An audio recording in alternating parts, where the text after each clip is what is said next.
سر سب سے پہلی چیز تو میں آپ سے یہ پوچھنا چاہوں گا کہ یہ جو اب انتخابات آ رہے ہیں فروری کے مہینے میں انشاءاللہ، کیا یہ مفاہمت کے فارمولے کے تحت ہوں گے یا آپ کو لگتا ہے کہ مکمل مفاہمت ہم اچیو نہیں کر سکیں گے اور کوئی نہ کوئی ان انتخابات میں بھرپور حصہ نہیں لے سکے گا؟ بسم اللہ الرحمن الرحیم۔ بڑا آپ کا ڈائریکٹ سا سوال ہے۔ میرا خیال یہ ہے کہ آج کی ڈیٹ پہ یہ کہنا کہ مکمل مفاہمت کی فضا بن چکی ہے اور ایک بہت لیول پلینگ فیلڈ جو ہے وہ اویلیبل ہے، یہ تو میرا خیال ایگزیجریشن ہوگی۔ لیکن یہ جو ایک مفاہمت کا عمل ہوتا ہے اور پولیٹیکل پروسیس کے جتنے بھی عمل ہوتے ہیں، ان کو مسلسل جاری رکھنا ہی ان کی کامیابی کی طرف لے جانے کا سبب بنتا ہے۔ تو میں سمجھتا ہوں کہ جو بھی اس وقت کوششیں ہو رہی ہیں، جن کے نتیجے میں ٹکراؤ کو کم کرنے کی کوشش کی جا رہی ہے، جس کے نتیجے میں مفاہمت کو آگے بڑھانے کی کوشش کی جا رہی ہے،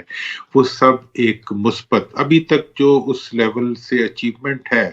وہ یہ ہے کہ صرف ایک جو ٹیمپریچر تھا of statements, of comments, of reactions, اس میں تھوڑا فرق آیا ہے اور ایک تھوڑی سی ڈیسنسی نظر آ رہی ہے کہ جی بات کی جا رہی ہے کہ مفاہمت ہونی چاہیے،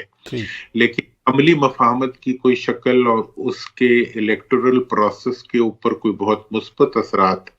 وہ ابھی دیکھنے باقی ہیں۔ ٹھیک ہے۔ اچھا، آبویسلی آپ نے ذکر کیا کہ یہ ایک کنٹینیوس پروسیس ہے، آپ کو مسلسل یہ چیز کرنی پڑتی ہے۔ اس وقت سر ہم یہ کہہ سکتے ہیں کہ آپ کی پاکستان کی جو بڑے سٹیک ہولڈرز ہیں، جس میں پیپلز پارٹی ہے، نون لیگ ہے، تحریک انصاف ہے یا کوئی اور معزز دوست ہے، ان سب سے آپ کے رابطے ہیں اور آپ کی کوشش ہو رہی ہے کہ ان سب کے آپس میں بھی رابطے ہوں اس حوالے سے؟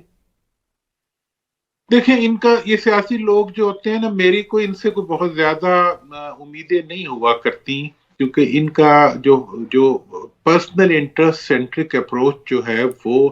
وہی آج تک جمہوریت کو کمزور کرنے کا سبب بنتی رہی ہے۔ ان کی پرسنل انٹرسٹ اورینٹڈ اپروچ جو ہے وہ بھی جمہوری عمل کو آگے بڑھانے میں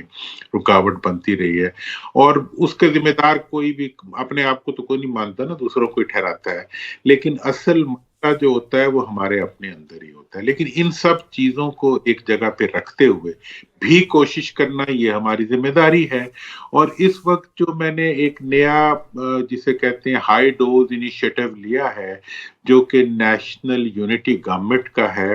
اس کا مقصد بھی پر فورس مفاہمت کو لانا، پر فورس جو ہے جو الیکٹورل سارا پروسیس ہے اس کے اندر ایک میرٹ کو لانا اور نیشنل انٹرسٹ کو انڈیوس کرنا ان دا پروسیس آف الیکشن، اور ساتھ ساتھ ڈیموکریٹک پروسیس کو پروٹیکٹ بھی کرنا، کیونکہ اس وقت جو ٹکراؤ ہے اس کا ان کو پولیٹیکل پارٹیز کو کوئی نقصان نہیں ہو رہا ہے۔ ٹکراؤ کا نقصان یا عوام کو ہو رہا ہے، یا ملک کی معیشت کو ہو رہا ہے، اور یا جمہوریت کو اس کی وجہ سے خطرات لاحق ہو رہے ہیں۔ ان کا تو کوئی پرابلم نہیں ہے، اگر کوئی چیز ڈی ریل بھی ہو جائے اگلی شکل میں بھی یہ کہیں نہ کہیں موجود ہوں گے، یا ان ٹرسٹ جو ہیں وہ ملک میں کتنے ہیں، ملک سے باہر کتنے ہیں، وہ سب ہوتے رہیں گے، اپنے خاندانی فیفٹمز ہیں وہ چلتی رہیں گی۔ تو اس سارے عمل میں جو سب سے بڑا سٹیک ہولڈر ہے وہ پاکستان ہے اور پاکستان کے عوام ہے۔